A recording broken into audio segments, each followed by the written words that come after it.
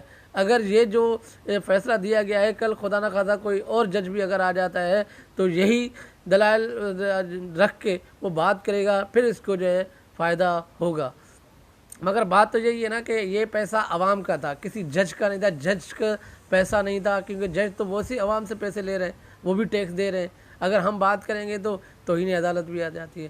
تو یہ تمام تر جج جب بیٹھ کے اگر یہ پاکستان کے حق کے لیے بات کرتے ہیں، آج پاکستان مقروض کیوں ہوا ہے؟ یہ مقروض اس لیے ہوا ہے کیونکہ یہ ریکوریز نہیں ہو رہی. کوئی بھی اگر جو ہے 1 کروڑ یا 1 ارب سے زیادہ جو کرپشن کر رہا ہے وہ آزاد گھوم رہا ہے. اب ایک بندہ اگر 1 ارب کی کرتا ہے، اگر 100-200 بندے ایسے آ گئے تو پاکستان تو ویسے ہی مقروض ہے. اور ججز کو کیا، وہ تو عوام دے، جتنی مہنگائی ہو رہی ہے وہ عوام ٹیکس پے کر رہی ہے. ان کو گھر جو دیا گیا ہے، بجلی فری دی گئی ہے، اے سی فری دی گئی ہے، سیکورٹی دی گئی ہے، تمام چیزیں دی گئی ہیں اس عوام کے ٹیکس کے پیسے سے. اب مجھے بتائیں ان کو کوئی فکر ہوگی؟ اب یہ ریٹائرڈ ہوگا، یہ بھی باہر چلا جائے گا. اب تمام ججز، اگر جنرل ریٹائر ہوتا ہے وہ بھی باہر چلے جاتے ہیں، اس کے بچے باہر پڑھتے ہیں. اور نظام کیسے صحیح ہوگا جب وہ خود اس ملک میں رہ کر اس کے قانون کی بالادستی کریں گے؟ اپنے بچوں کو، جہاں پہ غریب کا بچہ پڑھتا ہے، جہاں غریب کے صحت کا جو نظام ہے اسی نظام میں رہتے ہوئے اپنا علاج کرواتے ہیں، تو پھر یہ سمجھ سکتے ہیں کہ یہ قانون کی بالادستی ہے اور یہ اپنے ملک کو بہتر بنانے کی کوشش کی جا رہی ہے، وہ کر سکتے ہیں. اب کون کرے گا؟ سب کے بچے باہر، خود باہر، مگر ٹیکس کا پیسہ ہے وہ عوام سے لیتے ہیں. تو آج لب لباب کی بات یہ ہے کہ جو عوام کا کیس تھا، جو ان عدالتوں میں رکھا گیا تھا، ان کا اپنا ہی جج جیت گیا، کیونکہ عوام کا پیسہ تھا. اگر جج کا کسی کا اپنا پیسہ ہوتا تو شاید وہ فیصلہ 3 مہینے کے اندر ختم ہو جاتا. تو بہت سارے لوگ ڈس اپوائنٹ ہوئے ہیں اس عدلیہ کے خلاف، اس نظام کے خلاف. اب دیکھیں لاہور ہائی کورٹ اپنے فیصلے دے رہا ہے، سندھ ہائی کورٹ اپنے فیصلے دے رہا ہے، KPK اپنے فیصلے دے رہا ہے، اور بلوچستان کے فیصلے اپنے فیصلے ہوتے ہیں. جہاں قتل بھی کیا جائے، جس کے ثبوت بھی سامنے ہو، پھر بھی وہ آزاد گھوم رہا ہو، تو غریب کس کے پاس جائے گا؟ انصاف سے جو ہے اس سپریم کورٹ سے، اعلیٰ عدلیہ سے عام لوگوں کے جو امیدیں ہیں وہ ختم ہو چکی ہیں. یہ صرف عدالتیں بڑے لوگوں کے لیے بنی ہیں اور جلدی ان کی جو ہے پیشی ہوتی ہیں اور کیس ریپ اپ ختم ہو جاتے ہیں. اور غریب کا عوام تو بندہ بھی مر جائے اس کے فیملی کو بھی انصاف نہیں ملتا. یہ سوالیہ نشان عدالتوں کے اوپر ہے. عدالتوں نے ملک کے ساتھ رہنا ہے، ملک کی بالادستی کے ساتھ رہنا ہے، اور ہر آدمی کو قانون کے کٹہرے میں لے کر آنا ہے. ایسا نہ ہو کہ کوئی پریشر ڈال دے اور اس کا فیصلہ چینج کر دے. تو یہ ایک بڑی پیش رفتی جو میں نے سوچا کہ آپ کے ساتھ شیئر کریں. اور یہ ذرائع بھی یہی کہتے ہیں کہ یہ جو فیصلہ ہوا ہے وہ اس کے حق میں اس لیے دیا گیا ہے کہ آنے والے ججز سے کوئی سوالات نہ ہو، نہ ہی اس کی فیملی سے ہو. اور دوسری بات، آج کی جو بڑی پیش رفت ہے، اب دیکھیں اب جہانگیر ترین ہے، ان کے اوپر منی لانڈرنگ کیس ہے اور چینی کا سب سے بڑا اسکینڈل ہے. آج وہ بھی حکومت کو پریشر ڈال کے حکومت گرانے کی باتیں کر رہا ہے. اس لیے کر رہا ہے کہ ان سے سوالات کیے جا رہے ہیں. اگر اس کے پاس ڈاکومنٹس موجود ہیں، اس کے پاس وہ کہتا ہے کہ میں ٹرانسپیرنس اپنا کام کرتا ہوں، اپنا ٹیکس پے کرتا ہوں، تو میرے خیال میں وہ ان کو سوالات اور یہ پریشر حکومت کو نہیں دینا چاہیے، اور اس کو خوشی ہونی چاہیے کہ ان سے سوالات کیے جا رہے ہیں. اور یہ فلٹر ہو کے صاف ہو کر اگر وہ حکومت میں شامل ہو جاتے ہیں تو جو اپوزیشن، جو مخالف ہیں، ان کے جو پروپیگنڈا کرتے ہیں تو وہ ان کے منہ بند ہو جائیں گے. آج اس میں سنا یہ بھی کہتے ہیں کہ جہانگیر ترین خود نہیں ملے گا، اس میں کچھ MPs MNAs جا کے عمران خان سے ملیں گے اور اس سے انصاف کی بات کریں گے. اب یہ ان کو دھمکی دیتے ہیں کہ یا حکومت گرانی ہے، کیا کرنا ہے. اب ان کو بھی NRO دیا جا رہا ہے جہانگیر ترین کو. اگر جہانگیر ترین عمران خان کے ساتھ اتنی سچائی کرتا تو آج چینی کا ریٹ اور عمران خان کو اتنی تنقید کا سامنا نہیں ہوتا۔ آج کی پیش رفت یہ ہے کہ آج اہم ملاقات ہے اسلام آباد کے اندر، آج کا بہت امپورٹنٹ دن ہے۔ کیا ہونے جا رہا ہے، کیا ہوگا، یہ آپ کے ساتھ مزید ہم ڈسکس کریں گے، مگر یہ جو آج ملاقات ہونے جا رہی ہے، میرے کچھ ذرائع ہمارے یہ بھی کہتے ہیں کہ کافی دن سے یہ چل رہا تھا کہ ملاقات ہو، اور فائنلی آج کے دن طے ہو چکی ہے۔ بہت شکریہ، اللہ حافظ۔